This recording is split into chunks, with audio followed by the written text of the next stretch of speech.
हमारा विज्ञान मानता है कि हम मनुष्यों की उत्पत्ति जलीय जीव से हुई है। बिल्कुल सत्य है।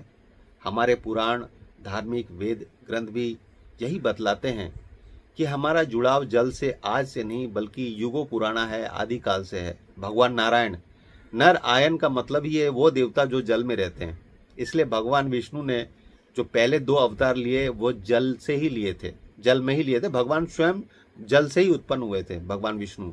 और उन्होंने जो पहले 2 अवतार, कश्यप अवतार जो है, कछुए यानी कूर्म का अवतार, और मत्स्य अवतार जो उन्होंने लिया था वो जल में ही लिया था।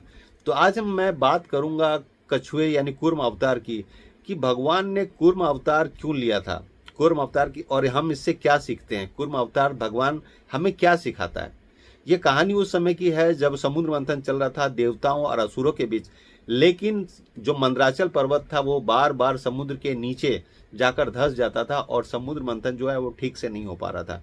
तो भगवान ने फिर कछुए यानी कुर्म का अवतार लिया और मंदराचल पर्वत के नीचे आ गए। मंदराचल पर्वत को उसके ऊपर रखा गया और फिर वह मथा गया, तो अच्छे से फिर मथनी शुरू हो गई समुद्र की। कहते हैं कि जो ये कुर्म है वो धैर्य और स्थिरता का प्रतीक है। इस काम के लिए स्थिरता चाहिए थी और धैर्य चाहिए था। तो कछुआ जो है वो धैर्य और स्थिरता का प्रतीक है। अगर आप कोई बहुत जटिल से जटिल काम करते हैं तो उसमें आपको धैर्य और स्थिरता बनाए रखनी होगी, तब जाके वो काम सफल होगा। भगवान का ये कूर्म अवतार जो है हमें यही शिक्षा देता है कि आप धैर्य और स्थिरता बनाए रखें।